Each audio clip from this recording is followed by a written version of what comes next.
Okay, let's get started. Hey folks, my name is Justin Engel, and I'm an associate professor of marketing at the University of Montana College of Business. I also host a podcast called A New Angle. Welcome to tonight's installment of the University of Montana Alumni Virtual Engagement Series. This series is designed to keep you engaged and informed about the great things going on here at the University of Montana, and it is brought to you by the Alumni Association.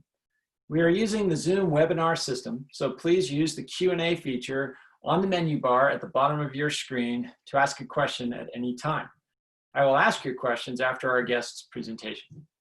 Tonight, we have my colleague, journalism professor Lee Banville, who is also a alumnus, having earned his master's degree here in political science.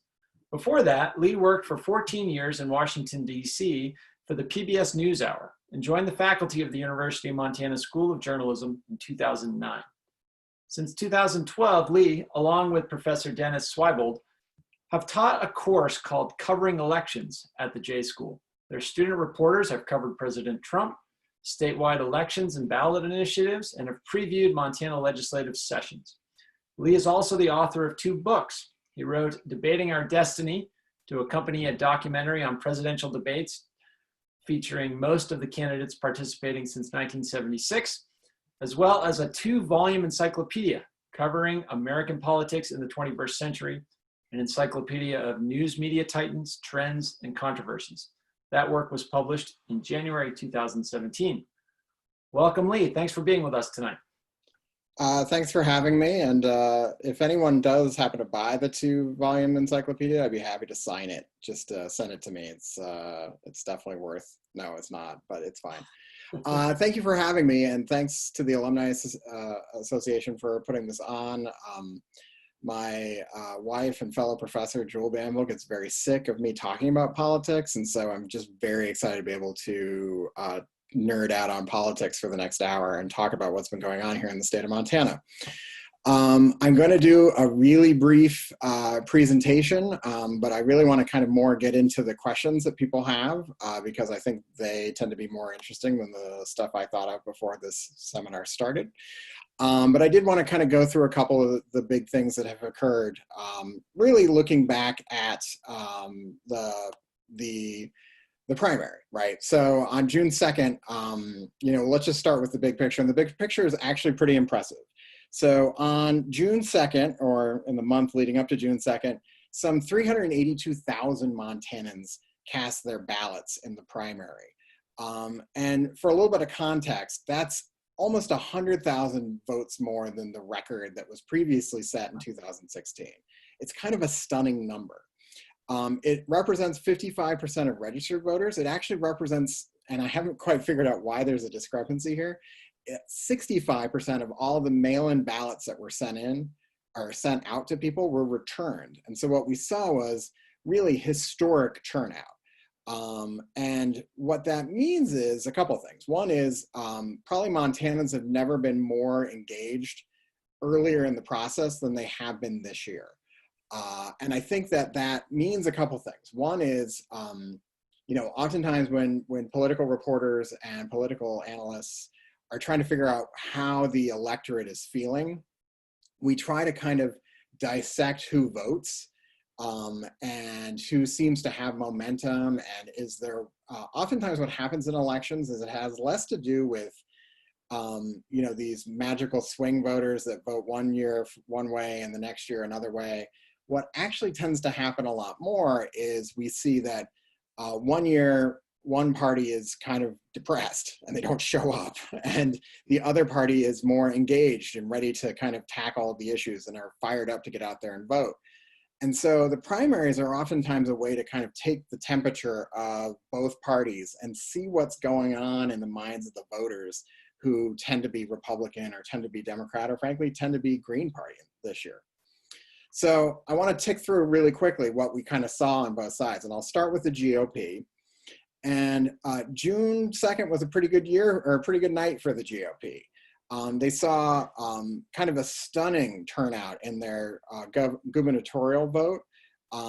Some 223,000 people voted in that contest between Congressman Gianforte, pictured here, along with Attorney General Fox and State Senator Olszewski. Lee, can I interrupt you for a second, Lee? Sure. Yeah, you're on the screen. I'm seeing your slides aren't advancing. Oh, So really? I don't know if viewers are following your slides. Oh, they are advancing on mine. Yeah, so, we got a comment from the audience suggesting they're not seeing them advance either. Oh, okay. Well, let me try to stop sharing and then reshare it. Why don't I do that? So here I am. It might need to go into presentation mode. It wasn't showing presentation mode on my end. Okay. Does that seem to? Oh yeah. Is it? You got to go to present. Oh, there we go. Okay. Does that seem to be working?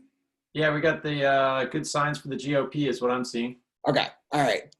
Sorry about that, everybody. It's like I haven't taught a class on Zoom before, although I did a lot. And they went this well, so that's part of my reviews. So what I was talking about really was where how things shaped up for the GOP, and what we saw was almost 75,000 more people voted in the Republican primary for governor than they did in the Democratic primary for governor. When we compare the Republican voting in this primary versus the last contested gubernatorial primary in 2016, we see that like 52% more people voted.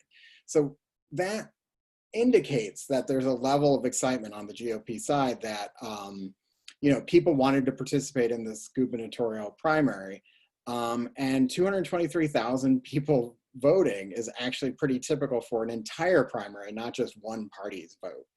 And so this was a sort of level of engagement that was pretty striking. I mean, one thing that I will say, and I don't have a slide about this, but I am kind of intrigued by it, is only 200,000 people voted in the presidential primary on the GOP side. So like 6%, or about, I forget how many it was like 15,000 people didn't vote or voted no preference for, instead of voting for President Trump. And then another 4% or so didn't vote at all. What does that mean? I don't know, but I just thought it was interesting. Okay, so the GOP seems to have some good news, but the Democrats wanted to kind of spin the news and sort of argue that what happened to Mr. Gianforte this time was a bitter primary fight between himself and Attorney General Fox, as well as Mr. Olszewski, and that it left the party deeply fractured and deeply sort of split, with a lot of Republicans not liking Greg Gianforte, and therefore he was weakened coming out of the primary. That's what they wanted to argue, and they certainly put out statements that made that case. And so I dug into the numbers a bit more and wanted to see, well, how did he do? And what we see when we start to look at the results is that Mr. Gianforte actually was able to really assemble a pretty strong coalition of voters across the state.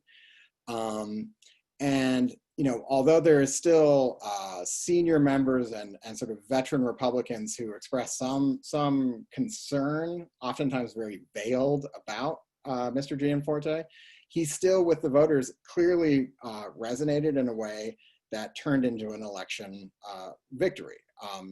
Attorney General Fox only won 2 counties. It was Lewis and Clark and Bighorn counties. But when we look at the intensity, these bubbles here sort of indicate the margin of victory by either candidate. And when you see the small yellow circles for Tim Fox in those 2 counties, it means that he narrowly won those 2 counties. And when you look at Missoula and you look at Yellowstone and you look at Gallatin, you see that actually Greg Gianforte won by substantial margins in these really critical districts. And so in some ways, voters kind of expressed a pretty high level of comfort. Now, these are Republican primary voters with Greg Gianforte. Still, there is this question about, is the GOP sort of split, right? Is there this disharmony in the party? And some people have pointed to the defeat. This is Nancy Balance, who's a state legislator from Ravalli County, and she's been a critical sort of member of the so-called solutions caucus, the people who have worked with moderate Democrats as well as Governor Bullock to hammer out policies such as Medicaid expansion and other sort of, middle of the road policies that many Republicans saw as sort of selling out the values of the Republican Party. Well, Ms. Balance was defeated in her primary in Ravalli County by a much more sort of self-professed firebrand named Teresa Manzella. And some, including some Republicans, have hailed this as a sort of cleaning house of Republicans who are not Republican enough. There's this term called RINO, Republican in name only, and that, if you're not going to protect the values of the Republican Party, if you're going to cut a deal with the Democrats, you're not being Republican enough. And in some ways, this is still too early to say that either that the sort of solutions caucus folks are being cast aside, or that, frankly, the Republicans are sort of fundamentally changing the way that they're going to operate in the legislature. But it will be a thing to watch as the general election sort of rolls along, is will this become a narrative that Republicans may be too extreme if they are both the governor and the legislature? So what about the Democrats? Are they in trouble? Well, let's start with the basic reality, which is there is a chance that at the end of this year, there will only be one Democrat elected to statewide office in the state of Montana, and that would be U.S. Senator Jon Tester. It doesn't mean it's destined to happen, but it is a possibility. If we roll back 4 years, quite a few of the statewide offices were held by Democrats. And now only the governor and the Senate seat held by Mr. Tester are the ones that are currently Democrat. And so the question becomes, are the Democrats sort of in trouble, or are they on the cusp of some kind of revitalization? So let's look at what the primary can tell us about it. I'm going to give you a number. It's 27.7%, and tell you why this could be a good sign for Democrats. And it all has to do with the race that probably most people have not been following. And it is the superintendent for public instruction, so the head of education in the state of Montana. Well, a woman by the name of Melissa Romano, who's pictured here, ran for that position in 2016 and lost to the current superintendent, Elsie Arnson. Now, both of them ran unopposed in 2016 and unopposed in 2020. And so I went in and looked at, okay, well, how did she do this year compared to 4 years ago? And what we saw was she received an impressive almost 28% more votes in 2020 than she did 4 years ago. To me, that says that probably somewhere between 25 and 30% more people voted in the Democratic primary than they did 4 years ago. And that's a level of Democratic engagement that can give Democrats some hope as they start to look at this, at the general election, right? And so when we're looking at this, it's important to kind of keep in mind that oftentimes we can't compare apples to apples, right? But this is one of those times where we can, because literally the same candidate running for the same office with no opposition. So I kind of use that as my benchmark to look at that. But when we look at the big race, which was really the gubernatorial primary, this also indicates a split within the party, just like we see on the Republican side. So Lieutenant Governor Mike Cooney won the nomination with a pretty safe margin over first-time candidate Whitney Williams. But when we look at it, we see that the map for Montana looks a little bit different than it did for the Republicans. And when we look at the intensity of voting, it looks quite different. Ms. Williams polled real strength in Bozeman and Missoula, Lake and Flathead counties, really west of the divide places, with Bozeman added in. And Mr. Cooney did really well in Helena and Great Falls, Butte, and sort of eastern Montana. And so what's that mean? Well, it means that there is a split in the Democratic Party between those who, even though these two candidates don't really perfectly align with this vision, but those who see sort of, you want to be a moderate, middle of the road Democrat who can kind of bring together sort of, independent and moderate voters and put them into a coalition to win statewide? Or should you be a more progressive candidate who really fires up Democrats and gets them to turn out to vote, and you win that way? That's been an ongoing debate within the Democratic Party and frankly the Republican Party for years. It's the same question about like Bernie Sanders versus Joe Biden at one point. It's like, do you need, you know, a wider swath of voters, or do you need an intense bunch of voters who are going to vote for you? And so the Democrats kind of go into the fall with a couple of things on their side. First of all, it's even though they had a substantially smaller primary turnout, they almost always do. Another alum and really probably the smartest guy when it comes to all of this is a journalist named Chuck Johnson. He sent me a fantastic spreadsheet of voting in primaries, and it all points to the fact that since the 1990s, really, Republicans tend to vote in primaries more than Democrats. And that often has almost nothing to do with who wins in the fall. In fact, more people voted for Greg Gianforte than Steve Bullock in 2016. And when we look at Greg Gianforte's vote in 2016, he got about 112,000 votes in the primary. This year, he got 119,000. So it's not a radically different sort of scenario. He has more support, but not to the degree that it's clearly going to be a blowout in the fall. It's really going to be an open question as this campaign unfolds. And I really want to stop talking so I can take questions. But there's one more thing we got to talk about really quickly, and that's the COVID. So COVID is going to change all of this. In many ways, the thing that may shape the election more than, you know, certainly the primary vote is going to be, what does COVID look like come October of 2020? Is it a public health emergency where we're really looking to government to help us guide through, a second wave of infections or a third wave? Is it an economic story where we're really looking for leadership to help reboot the Montana economy after all of this? How voters feel about questions like that will probably do more to shape the outcome of this upcoming election than really anything else.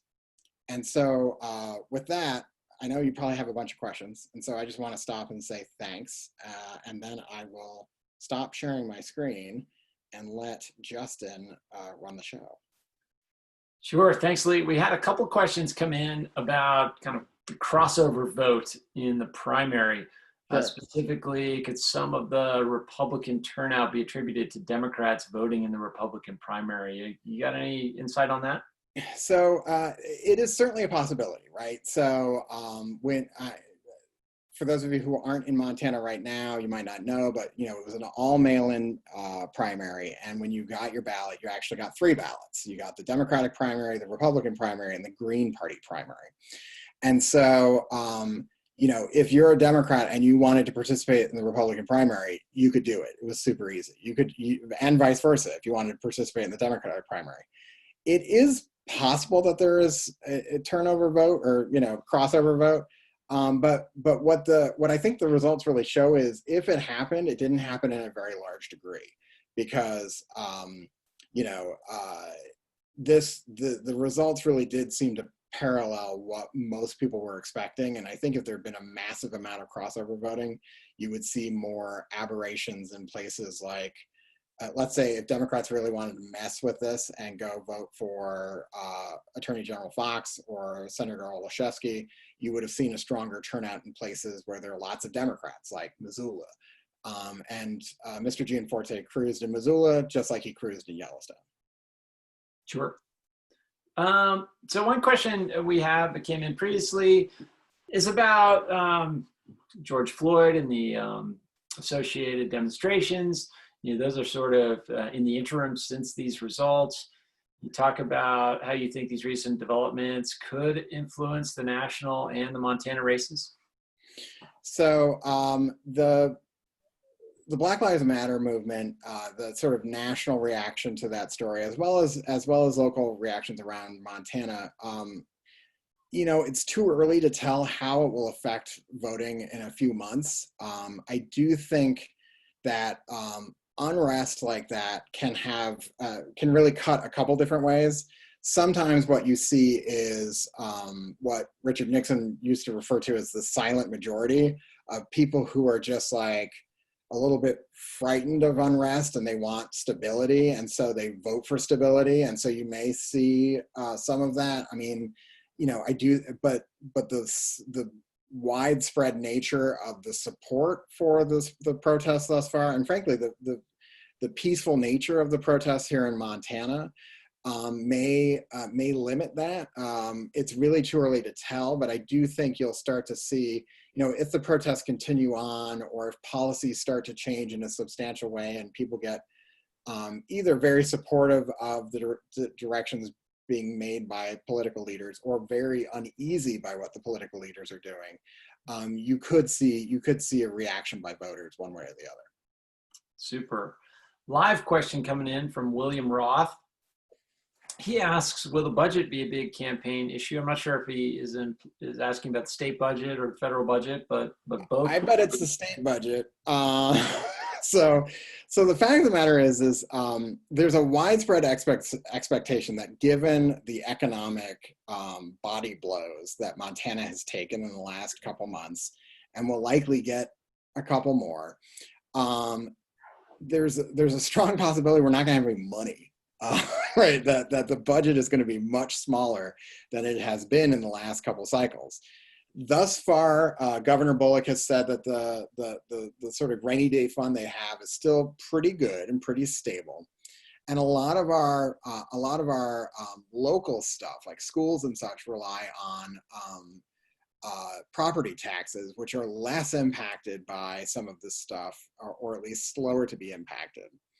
But I do think no one's going to campaign on a smaller budget because that's a bummer, and all it is about cutting stuff, and nobody really likes to, you know, even if you're a conservative Republican, you don't want to cut programs that you see as supporting business development or supporting law enforcement. And so what we'll probably see is people, especially running for statewide office, try to stress what their priorities will be in the legislature, so that you try to get a sense of, hey, I really support X, Y, and Z. That means I'm probably going to have to cut A, B, and C if we really are facing a budget crunch. But that's kind of how, how that will probably play out. I don't think it will be a direct sort of, because it's just too early to know how bad the budget's going to be. But when you are, I would just recommend, if you're listening to people running for office, you should be getting a sense of what they support, because that's what they're going to try to cut last. Not to be depressing. Another question from Mary Thane about this recent primary. Do we know the demographics of turnout yet? Can we speak to the number of young voters, for example, that came out? We haven't really gotten a good rundown. So there wasn't a lot of good exit polling done where we could get a sense of how people were voting. And we haven't gotten, or at least I haven't seen, really good demographic breakdowns of the primary vote. I do think that what will be interesting to see will be, I was looking at past primary voting turnout numbers versus the ones this year, and they were all up in sort of a similar way. So that to me says that probably most people were participating in fairly equal numbers across most demographic groups. But I think, it is a little bit too early to know exactly what that looked like. And I do think, it will be interesting to see. So much of Montana's politics are built around in-person campaigning. We have some of the lowest campaign donation limits in the country, and I think that's in part to push candidates to get out and shake hands and meet people. And, it will be interesting to see if they have trouble sort of motivating voters to get out there and vote when they can't campaign like they've always campaigned in the past. Yeah, kind of a related question. It will help us transition. We get a lot of questions in advance about sort of journalism in general, state of the profession. But a question about given social distancing and all the precautions associated with COVID-19, how will that affect reporting? For example, are you sending students out into the field? Can anyone embed with a candidate anymore? Can we go to convention? Yeah, it's a really good question. So, journalists don't get to not do their job because of COVID. In fact, they have to do it more because of COVID. And so, I think that you'll see journalists covering the campaign. A lot of journalism is done via the phone, right? So that stuff's not going to change. What may get trickier is like if no one can campaign, if you can't do rallies or you choose not to do rallies, then we have to figure out other ways to talk to voters and figure out other ways to talk to candidates. Dennis and I are still planning on sending reporters out to cover candidates. I think, social distancing is something you can do. You can report from afar. Well, not afar, but like 6 feet away. And so I think the assumption is that we will continue to do that. I mean, obviously we want to be careful with our students and not put them in a position where they may be, unduly exposed to something. But we also, the job of a journalist is to go out and to talk to people. And so we'll have to do that in whatever way we can. Super. Continuing with that, like there's a question about objectivity and whether it's possible or not in today's hyper-partisan political climate. So yeah, objectivity. Oh, good old objectivity. It gets such a bad name or a bad rap. So here's the way I think about objectivity, and we teach objectivity at the school. Is it's not about reporters being robots and not having any opinion and not having any pre-knowledge of a story. Objectivity is sort of, it's kind of modeled on the scientific method, right? You'll have a theory about a story. You'll be like, oh, I think the story is this. And then you go and you talk to people and you test that theory and you talk to experts. You find people who are a lot smarter about you about the story. And you test the theory and then you tell people what you found out. That happens all the time, especially in local journalism, because frankly, it's not like there's some widespread conspiracy among lead newspapers to elect X candidate or Y candidate. I think what gets harder is in the hyper-partisan world where everybody reads their story through their lens of personal beliefs and finds affirmation or rejects it because it doesn't fit into that, and then just chalks it up to being the media. That's hard for journalists to deal with. I mean, all we can do is try and keep doing good reporting that gets at that helps people understand what the difference between candidate A and candidate B is. My hope is that we can get people to be willing to read that story and assess it on its merits rather than sort of just assume because it was done by a reporter, it's got X perspective or Y perspective. I'm not saying every journalist out there is doing a perfect job, but I think that, it takes an objective audience as well as an objective journalist to really achieve objectivity. So when you started that answer, Lee, you said that the inquiry is framed on the scientific method and that the reporter has a theory and then the reporter goes out and reports out to test the theory. Does the reporter have an obligation to state that theory ahead of the test, if you will? Well, I don't know how, so you mean when you write the story after having tested the theory, do you say, I went out there thinking this and I learned X, Y, and Z and now I think somehow walking through that or being explicit about like, this was my thinking as I went into this and this is where I landed. We tend not to write that way because it's really, then it's about the journalist. And frankly, I don't care what a journalist thinks. At being one, I'm like, they all have opinions about stuff, but like, if you're too hung up on what the journalist thinks, then the journalist isn't doing a good job explaining stuff because it's too much about them. I do think readers should be skeptical of reporting and honestly assess the quality of the sources and be skeptical of the information they're using and the data they're using and check it, right? And when I teach a journalist to go out and be a journalist, I don't trust them at first because they need to earn trust with me. And I think readers should view it the same way. And if they come across a reporter, I mean, I always hate it when they just say it's the media and they don't say it's this journalist who has done these things in the past badly. Yeah, if that journalist has done stuff in the past that's not well done, sure, prejudge what they do. But if that journalist, but if you're just saying all journalists are something, I mean, anything is, I mean, that's just not a thing, right? Like, no, you can't make a sweeping statement like that. You can't say all women voters. I mean, whenever we talk about voting blocks, they're kind of ridiculous. Women voters, I mean, that's 51% of everyone, right? That's a dumb term. So, I mean, I think you have to be a little bit careful and try to be specific. If a journalist isn't doing a good job, hold them up. But don't just say all journalists suck. Right. Another question kind of in this realm of polarization, and it reads, in the old days, many Montanans were very proud that they voted as independents, and it often made elections too difficult to call. That hasn't been the case during recent political polarization.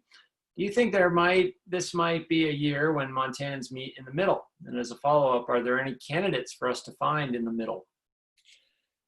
Oh, I don't know about that second question. Yeah, maybe take the first person. So the middle is a mushy term. And it's also the middle of what? Is it the middle of the Montana electorate? Is it the middle of the political spectrum? So I do think Montanans are entertainingly not predictable, right? Like as a journalist. So it's funny they say that they've been, it's been easy to call in the last few times. I don't think since Dennis and I have been teaching the covering elections class, we've gone to bed knowing everybody who won. Like it's always taken till the next day to find out some of these close races, whether it's Steve Bullock's election or John Tester's reelection. There are always these races that are tighter than you would expect them to be. And so I do think, in a state where President Trump can win by 20 points and Steve Bullock can win by 4 or 3, clearly Montana is not, I don't want to pick on another state, but, there are certain states, Wyoming, where, they vote very consistently Republican. Occasionally there's a crazy moment where they go for a moderate Democrat, but it's the real aberration. And Montanans historically have been checking boxes on both sides of the aisle. And I do think that makes it a much more interesting state to look at and a much harder state to predict. As for will there be a rise of the middle, it'll be interesting to see, as in particular, I mean, the big question, the election, although all the money is going to come into the Senate campaign between the Steves, probably the most significant election in 2020 in Montana is the gubernatorial election, because, a lot of us have spent more than a decade living in a system where the Republicans control the legislature and a Democratic governor, and there's some sort of like negotiated deal to kind of work stuff out. That could change, and that could create a very different environment, although we don't know what it would look like, because we're all just assuming, oh, well, the way they operated under Steve Bullock would be the way they'd operate under Governor Gianforte. Well, we don't know that yet. And so I think, that I do think that it'll be interesting to watch that. If that becomes the dynamic, will there be pressure to kind of move the Republicans towards the middle to make them more like what the questioner was suggesting Montanans like? Sure. And who do you think is the most powerful, influential person in Montana politics right now? Well, I mean, two different answers. It depends on the party. So, on the Republican side, I mean, it's probably Steve Daines. So he's had 6 years to sort of build up name recognition, and I mean, 2 years before that as a congressman. He's sort of donated to quite a few different campaigns. And so I think there is sort of this, I mean, it's really probably the Steves, right? So on the Democratic side, it's probably right now Steve Bullock, who's been bolstered by what most people would say is a good job handling the COVID crisis. I mean, there's debate about certain decisions, but for the most part, people have given him credit for doing a good job there. And then Steve Daines on the Republican side, although, you know, people can argue, you know, it might be Brian Schweitzer on the Democratic side, or it could be Greg Gianforte on the Republican side. It's sort of a, yeah, I don't know. I think you'd have to ask Republicans who they're scared of and Democrats who they're scared of, and that's probably who's the most powerful one. Yeah, so sort of another question of influence, and I think this might be from your pal Chuck. You were hoping you might get a question from Chuck. I was scared Chuck Johnson would ask me a question. Yeah. Donald Trump's coattails appear to have really helped carry all but one Republican statewide candidates to victory in 2016 when he won Montana by 20 points.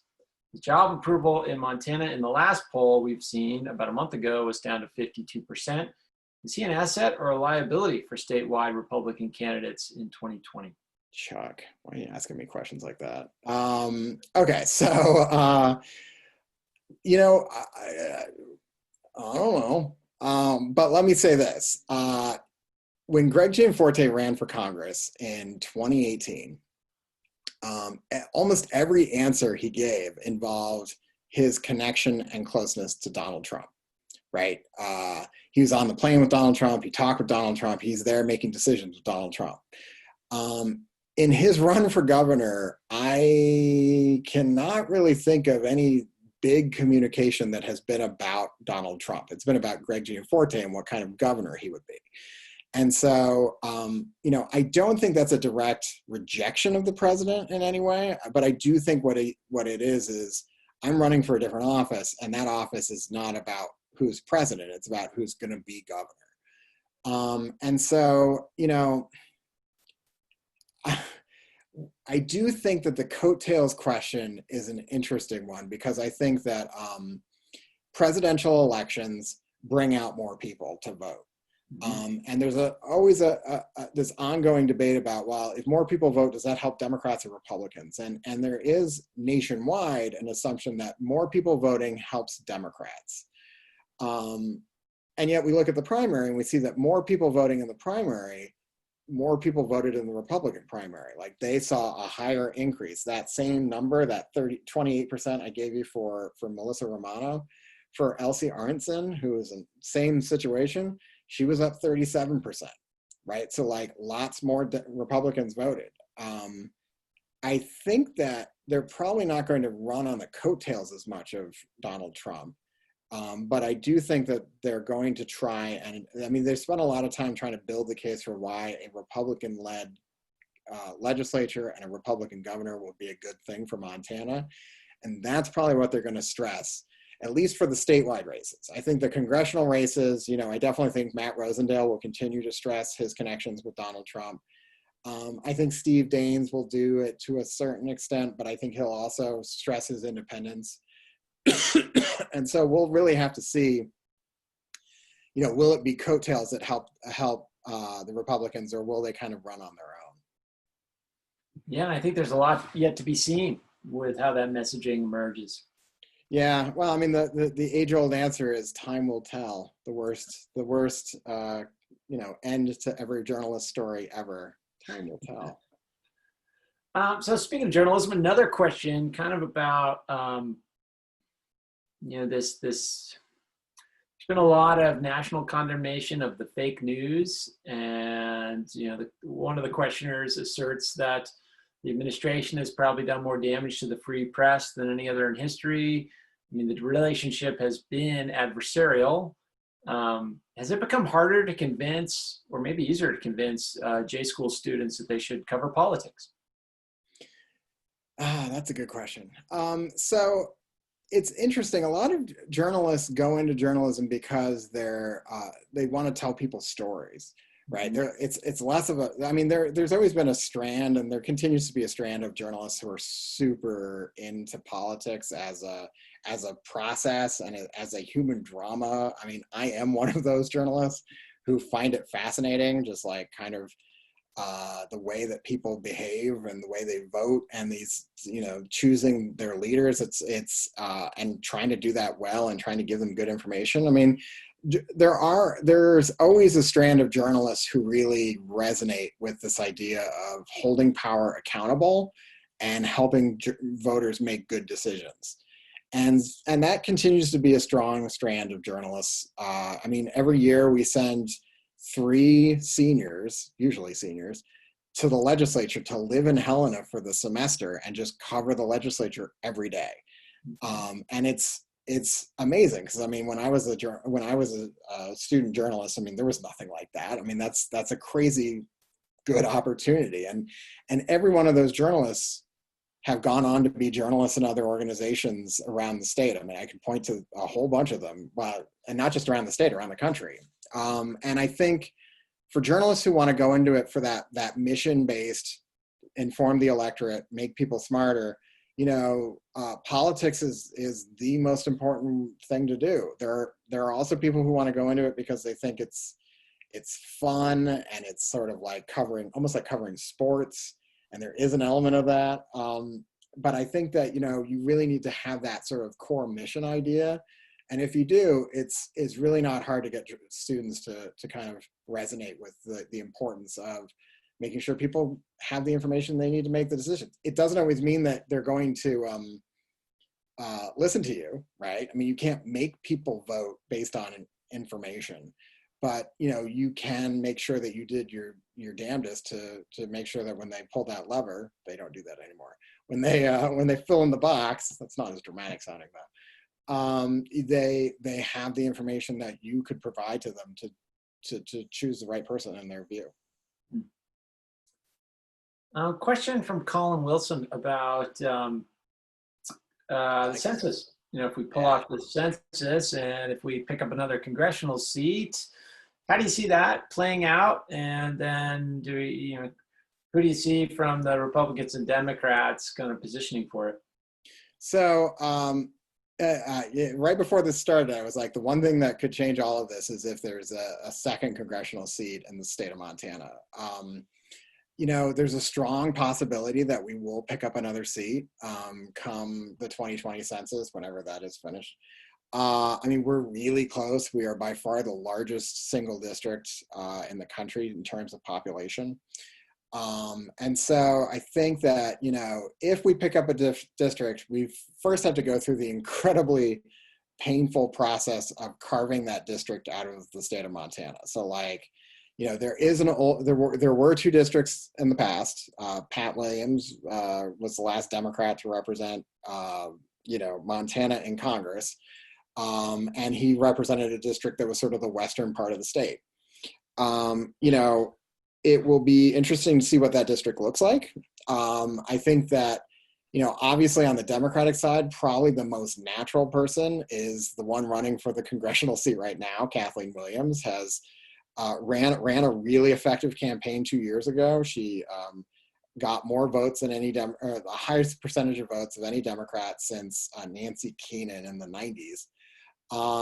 And so she would be well positioned. I think, depending on what happens. So typically what happens is candidates run for statewide office and typically lose the first time because they haven't run a statewide campaign, or they're running against somebody who just bests them. But what they've done is they've learned how to do it. They've built up name recognition, which is incredibly important. And then they're better positioned to do it in 2 years or when the next election cycle is. And so obviously if Kathleen Williams is unable to defeat Matt Rosendale, she's the natural front runner of it. Outside of her, Tom Winter, a state representative, ran against Kathleen Williams. He would be a natural one to consider running for it. On the Republican side, same thing with Rosendale. If Rosendale loses to Williams, he would be an obvious candidate. Corey Stapleton also ran for the congressional seat. He's run a couple times, and so he would probably be a natural to run for it. you know, it's possible, although highly unlikely, we could see Ryan Zinke come back, and he would be pretty naturally positioned, having held the seat in the past. It just becomes a real question of what does the district look like, and what candidates on either side are best positioned to try and run for it. You know, Senator Olszewski, who ran for the governor's race, you know, he's based up in Kalispell. If it's a Western Montana district, he could be a potential candidate for it. We'll just have to wait and see who, you know, what the district looks like, the district that we don't have yet, and then who are the candidates best, you know, physically located in that district and best positioned to win for either side. Okay, let's shift gears. As a political person, I would tell you that would be very exciting. I'd be very into this. Absolutely. Let's shift gears to some political history. If, in your opinion, what is the one presidential debate moment that has had the most impact in our history? Oh, now you're going into my book. Well, not my book. Exactly. It was really it was Jim Lehrer. So Jim Lehrer, who is the moderator of 12 presidential debates, did this documentary series where he interviewed all these former candidates and talked about their experience in the presidential debate process. Oh boy. So I would say, you know, I mean, a lot of people point to the 1960 Kennedy-Nixon debate, where, I mean, what was important about that one was, you know, John Kennedy was a senator. He was a junior senator. He was not very well known. And Richard Nixon was the vice president, you know, a national figure, you know, had debated Khrushchev in the kitchen debates. And so, I mean, it was seen as Nixon had the weight and the sort of like gravitas of a president, and it was unclear if Kennedy did. And the debates showed that Kennedy could hold his own, and so it also showed that like television was incredibly powerful, which is why LBJ was like, I'm never going to do one of those because they're terrifying. And it was interesting because, you know, when they brought them back in 1976, it was really because Gerald Ford thought he had no chance in hell of winning because he pardoned Nixon for the Watergate stuff. And so he wanted a debate to be able to like change the dynamic of the race. And it really did, because he was down by more than 20 points when the debate started, and he closed the gap, although didn't win. And again, it just sort of showed how these can, you know, they tend not to be like they changed the course of American history. They tend to be like they alter the campaign, and the campaign has to react to them, right? So like even Obama, who was like seen as a very good debater, when he went into Mitt Romney's debate, the first one, he just bombed it. And everybody was like, oh wait, no, he's not doing well. And it sort of like, he had to like, you know, change course and fix things, because it really raised questions about whether he was taking this seriously or whether he was just too you know, patronizing and, you know, professorial, which is never good. And so, I mean, what we see is it's just one of those few moments where, you know, the candidates are kind of, they have to face up to their own abilities, and they can't sort of hide behind a 30-second ad. And it tends to be a really potent moment. So since you raised his name, we did get a question asking, what do you think of Mitt Romney right now?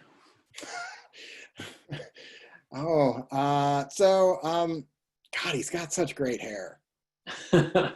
I I mean, it's really nice. Okay, so no, this is probably about the so-called never Trumper movement, right? The Republicans who are not in lockstep with the president.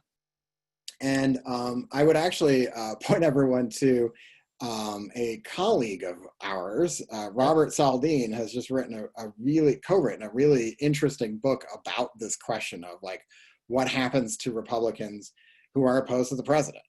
And, you know, we have seen this kind of moment in the past where parties, you know, the Republican Party had this moment with, you know, not to go too old school, but Teddy Roosevelt, where they they really kind of turned away from the progressive wing of the party and sort of said, you've gone too far. And sometimes, you know, the president is an incredibly potent figure, but he's not the whole party, right? It's never been that way, right? There's always people in the party of the president who don't agree with the president. It's interesting to see the degree to which there's fear around being that right now.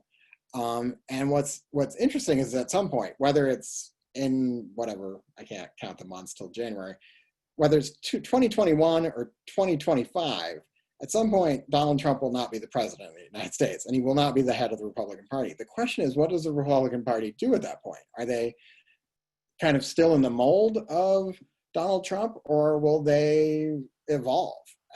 You know, I have no idea, but what's interesting is people like Mitt Romney are either going to remain sort of sidelined, or they will become the sort of like, you know, leaders of the party after Trump. And I think it's far too early to know what that will really look like, but it's, you know, journalists are always intrigued. I know people are like, oh, well, Mitt Romney gets too much attention from the press because he's attacking the president. I think whenever you're somebody who is standing up to what the majority of that group are thinking, whether you're Republicans or Democrats, journalists tend to be drawn to that because it's a fascinating story. Like, what's it like to be the person who stands up to, for a while it was John McCain. It's been the same on the Democratic side. For a while it was Ted Kennedy, or it was, against Jimmy Carter. And so journalists will gravitate to that because it's just a compelling story. Let's see, we got a few more questions here. So let's go back to turnout in the primary. And it was so high. What do you think were the primary factors that drove that turnout? Yeah, that's a really good question. So I do think, I need to caution, we don't have a ton of evidence, right? So I can't say, well, we've looked at this and this is why X happened. I will say, I think that part of it was the mail-in vote. The fact that it was just so, I voted by mail before, and I tend to vote in person. I take my kids down there. It's like, oh, look, we're being civic. And so, when you mail in your vote, most years you got to go find a stamp, got to mail it in. And this time they made it so you didn't have to find a stamp. You just had to put it in the mailbox and, someone took it away and you would vote it. And I think the ease with which they made voting possible, I think was part of it. I do think that, the Republican primary was pretty hard fought for the gubernatorial position.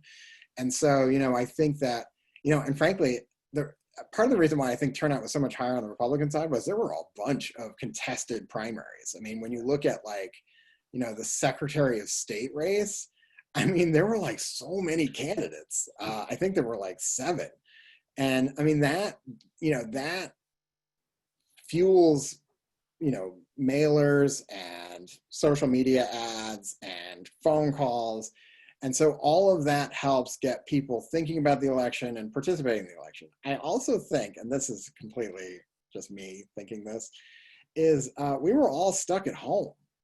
Mm-hmm. Remember that? We couldn't leave our house. So I don't know, why not vote? It's right there. I think that there was an element of, a lot of us weren't working or were working remotely. And so the idea of finding time to vote was really easy because it was right there in your face.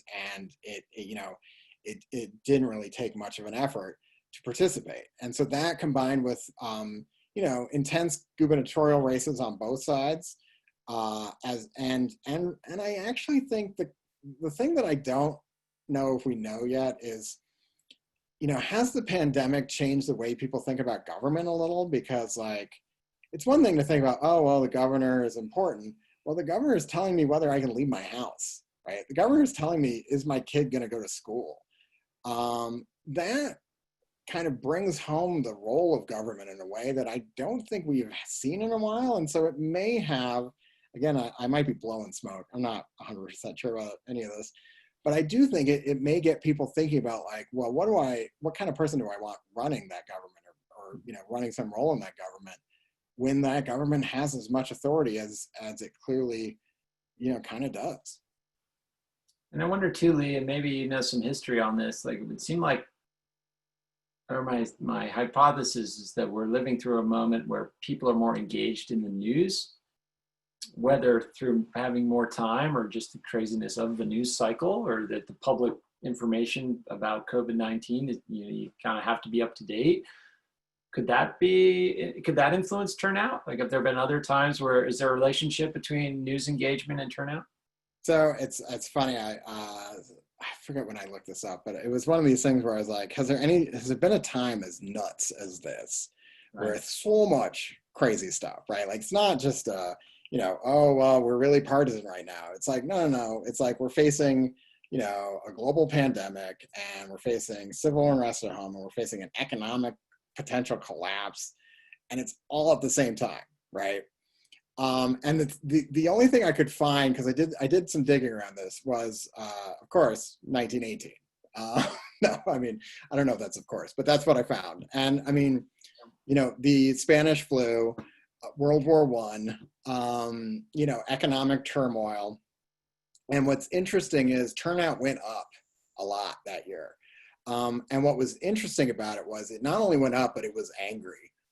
It was super anti-incumbent, where like it was seen as the Democrats at the time, Woodrow Wilson and others, had sort of were the ones who were kind of held accountable for what had happened, and they just got pummeled.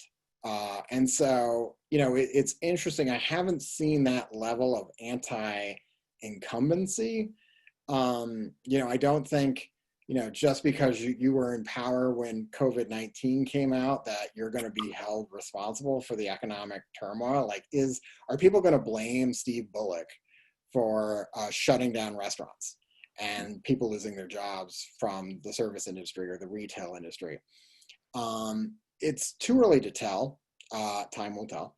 But I think it so far hasn't felt like that. And so I think, it may be interesting to see if there is that rise in anti-incumbency later on. But so far, it seems like people are fired up, but they aren't as reactionary as they were the last time we had something that kind of mirrored this. Yeah, since we're in the spirit of reading tea leaves and we're getting close to the end of our time, and we did get a question along those lines. Do you think that, at sometimes, and I think this is a bit of lazy framing, but sometimes there's been this framing of,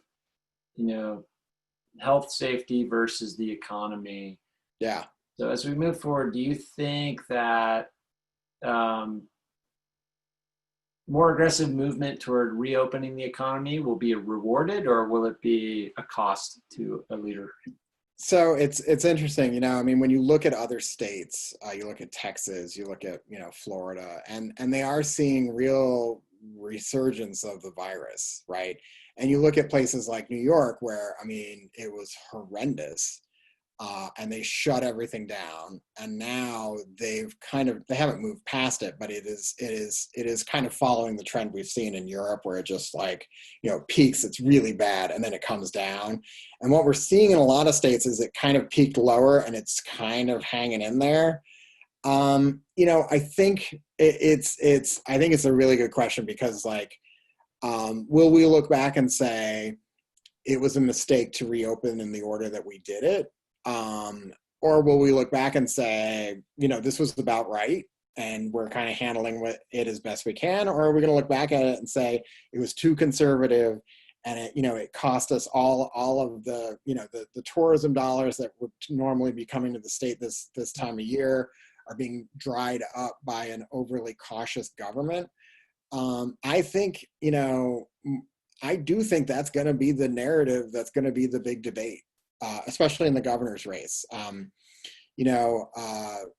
think that Mike Cooney, the Democratic candidate, has really aligned himself with Governor Bullock and their handling of the crisis thus far, to his benefit thus far. And Greg Gianforte has not really talked about the public health aspects a ton. He's really focused on the economic side. And so the question is, what one's going to be like most driving our concern when it comes to voting in October? I think it really depends on what the virus looks like at that time. Like, are we on the cusp of a vaccine and everyone's feeling confident? And so it's really all about, when do I get a good job again? Or is it I'm still kind of scared to go to the supermarket, and I really want to make sure that the government is doing this in a way that's responsible, that my kids are going back to school. I'm worried about all of that. Is that what I'm worried about? Or am I worried about the sort of economic drivers? And it doesn't necessarily mean public health doesn't equal Mike Cooney winning, and economics doesn't equal Greg Gianforte winning, Right. But it does inform what the debate's going to be all about. Okay, last question, Lee. You mentioned earlier that you have not covered an election in this state where you knew the results before you went to bed. So, who knows how long it'll take for us to compile results. But when the dust settles, what do you think will be the biggest surprises? If you had to call some surprise results, what would those be? What? Surprises. So I think, the races that I think are most kind of unpredictable or will be most interesting to watch. Can I answer that? How about that? Sure. Okay, because I don't know who's going to win, right? Like, the biggest surprise will be whoever wins. I think, so it'll be interesting to watch outside money. So as a journalist, that's always what I kind of, it's like the canary in the coal mine of the campaign. So like, if you start to see ads from all sorts of weird places, they're doing that because they either think, let's say they think that, Democrats think they can pick up the congressional seat, right? They think they can beat Matt Rosendale and Kathleen Williams can get elected. Suddenly you'll start to see all sorts of attack ads against Matt Rosendale and all sorts of pro Kathleen Williams. And that's a way of sort of saying, wow, this race is probably more interesting than we actually know, because they'll be doing all sorts of internal polling and all sorts of internal sort of data analysis to kind of see where the campaign is sitting. And so money tends to flow that way. Same with the governor's race. Already the Democratic Governors Association has launched ads against Greg Gianforte. That to me says they think Mike Cooney's got a chance, right? That's a way of them signaling that, they don't think this is, oh, well, Greg Gianforte's got all this money and so he's going to win. They think it's going to be a contest. And so, the outside money is really the way we kind of watch these things. And I do think there's going to be an enormous, I should keep it clean, a lot of money in the Senate race, because I think the Steve Bullock, Steve Daines race is going to be a knockdown drag out. And it'll be interesting to see the other little pockets of money, because I think, they're going to take a lot of the air out of the room because they're just going to run so many ads. So like, I think the least surprising surprise will be that probably these will be the most expensive campaigns in Montana history. And the Senate race will be the most expensive race in the history of Montana. And it's good. And it's kind of anybody's game. And what's so interesting is what happens to the Democratic Party in all these other races, the Secretary of State, the state auditor. Do they start to pick up some of these statewide races again, statewide offices again, or are they where they are now, which is they only have one? And that will probably be the big thing to watch. Awesome. Well, Lee, thanks so much for sharing your time, your wisdom and experience. And thanks to all the participants for your great questions and contributions. Please join us in 2 weeks when I join my College of Business colleague, Dr. Michael Braun, to present an economic view on the COVID crisis called Recessionary Strategies, Focus on Shifting Consumer Habits. That session is scheduled for July 1st. And please check out my latest podcast about the great things happening at the University of Montana's Maureen and Mike Mansfield Center. You can find that at anewanglepodcast.com. On behalf of the University of Montana Alumni Association, thanks for being with us tonight. Take care and go Grizz. Thanks, guys.